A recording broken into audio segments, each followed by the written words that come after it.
जय श्री गणेश दोस्तों। हमारी आज की कहानी है मोक्ष अंतिम भाग।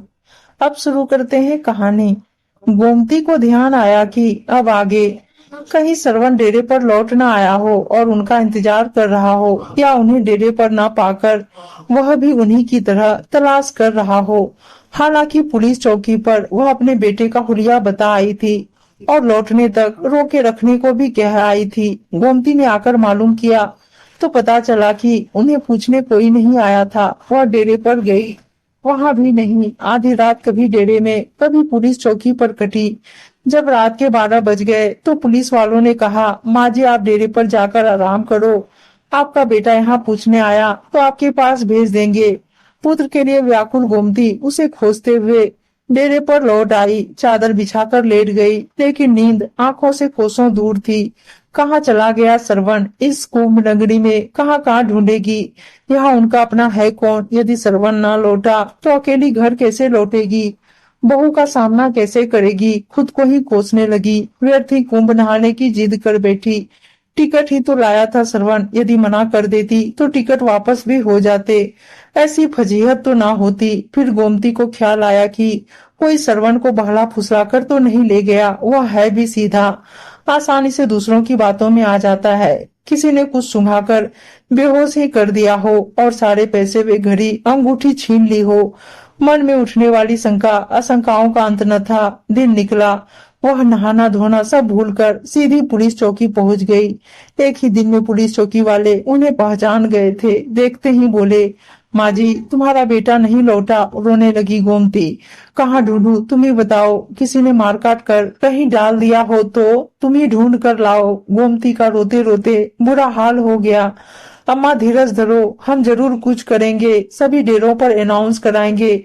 आपका बेटा मेले में कहीं भी होगा, जरूर आप तक पहुंचेगा। आप अपना नाम और पता लिखा दो। अब जाओ, स्नान ध्यान करो। पुलिस वालों को भी गोमती से हमदर्दी हो गई थी। गोमती डेरे पर लौट आई। गिरती पड़ती गंगा भी नहा ली और मन ही मन प्रार्थना की कि हे गंगा मैया, मेरा श्रवण जहाँ कहीं भी हो कुशल से हो।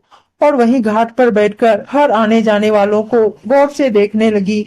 उनकी निगाहें दूर दूर तक आने जाने वालों का पीछा करती, कहीं श्रवण आता दिख जाए। गंगा घाट पर बैठे सुबह से दोपहर हो गई। कल शाम से पेट में पानी की बूंद भी न गई थी। ऐंठन सी होने लगी। उन्हें ध्यान आया, यदि यहाँ स्वयं ही बीमार पड़ गई तो अपने श्रवण को कैसे ढूंढेगी? उसे ढूंढना है तो स्वयं को ठीक रखना होगा। यहाँ कौन है जो उन्हें मनुहार कर खिलाएगा? गोमती ने आलू की सब्जी के साथ 4 पुड़ियां खाई। गंगाजल पिया तो थोड़ी शांति मिली। 4 पुड़ियां शाम के लिए यह सोचकर बंधवा ली कि यहाँ तक ना आ सकी तो डेरे में ही खा लेंगी, या भूखा श्रवण लौटेगा तो उसे खिला देंगी। श्रवण का ध्यान आते ही उन्होंने कुछ केले भी खरीद लिए। ढूंढती ढूंढती अपने डेरे पर पहुंच गई। पुलिस चौकी में भी झांक आई। देखते ही देखते 8 दिन निकल गए। मेला उखड़ने लगा, श्रवण भी नहीं लौटा। अब पुलिस वालों ने सलाह दी, अम्मा अपने घर लौट जाओ, लगता है आपका बेटा अब नहीं लौटेगा। मैं इतनी दूर अपने घर कैसे जाऊंगी? मैं तो अकेली कहीं आई गई नहीं। वह फिर रोने लगी। अच्छा अम्मा, अपने घर का फोन नंबर बताओ, घर से कोई आकर ले जाएगा। पुलिस वालों ने पूछा, घर से मुझे लेने कौन आएगा? अकेली बहू बच्चों को छोड़कर कैसे आएगी? बहू किसी नाते रिश्तेदार को भेजकर बुलवा लेगी। आप किसी का भी नंबर बताओ। गोमती ने अपने दिमाग पर लाख जोर दिया, लेकिन हड़बड़ाहट में किसी का नंबर याद नहीं आया। दुख और परेशानी के चलते दिमाग में सभी डगमग हो गए। वह अपनी बेबसी पर फिर रोने लगी। बुढ़ापे में याददाश्त भी कमजोर हो जाती है। पुलिस चौकी में उन्हें रोता देख राह चलता एक यात्री ठिठका और पुलिस वालों से उनके रोने का कारण पूछा। पुलिस वालों से सारी बात सुनकर वह यात्री बोला, आप इस वृद्धा को मेरे साथ भेज दीजिए, मैं भी उधर का ही रहने वाला हूँ। आज शाम 4 बजे ट्रेन से जाऊंगा। इन्हें ट्रेन से उतार बस में बिठा दूंगा। यह आराम से अपने गांव पिपला पहुंच जाएगी। सिपाहियों ने गोमती को उस अनजान व्यक्ति के साथ कर दिया। उसका पता और फोन नंबर अपनी डायरी में लिख लिया। गोमती उसके साथ चल तो रही थी, पर मन ही मन डर भी रही थी कि कहीं यह कोई ठग ना हो। पर कहीं न कहीं किसी पर तो भरोसा करना ही पड़ेगा, वरना इस निर्जन में वह कब तक रहेंगी। माँ जी आप डरे नहीं, मेरा नाम बिट्ठन लाल है। लोग मुझे बिट्ठू कहकर पुकारते हैं।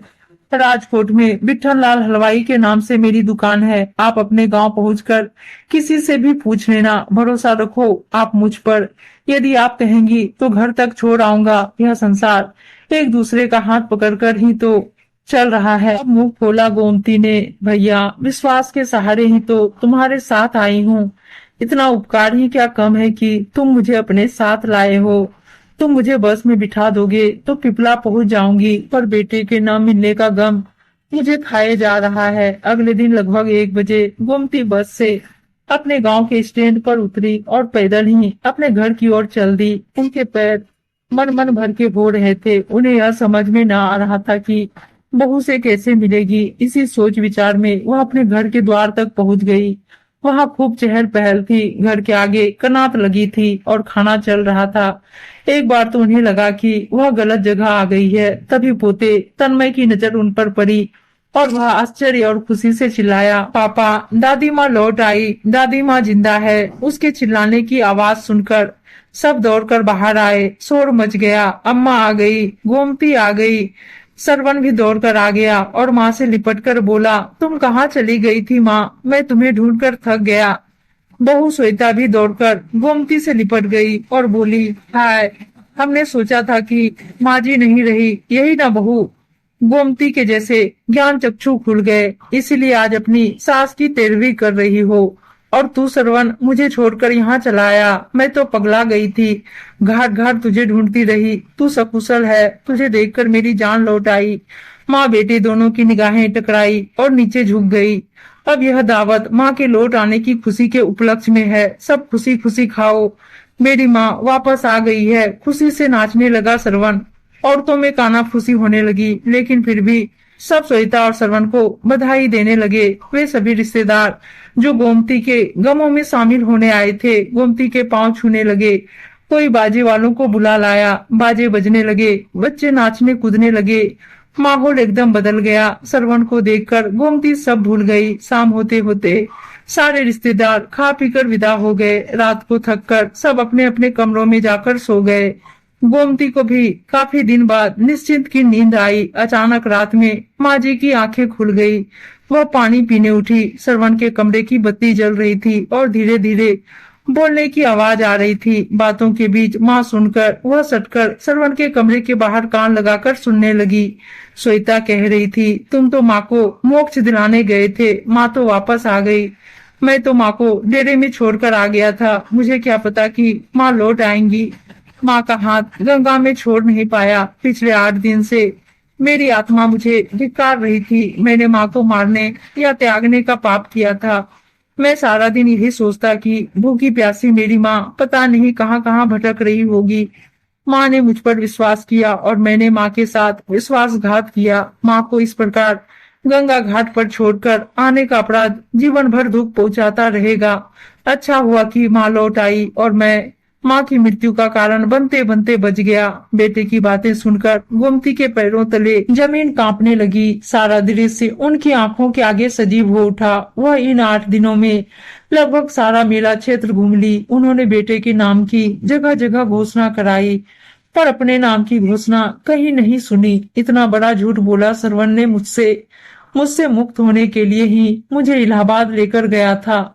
मैं इतना भार बन गई हूँ कि मेरे अपने ही मुझे जीते जी मारना चाहते हैं। वह खुद को संभाल पाती कि धड़ाम से वही गिर पड़ी। सब झेल गई, पर यह सदमा ना झेल सकी।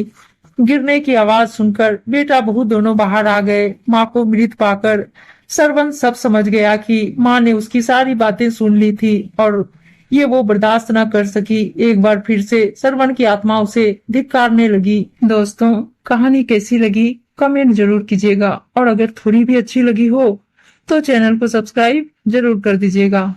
उम्मीद है दोस्तों कहानी अच्छी लगी होगी और अच्छी अच्छी कहानियां सुनने के लिए चैनल को सब्सक्राइब और वीडियो को लाइक शेयर जरूर कर दीजिएगा। धन्यवाद दोस्तों।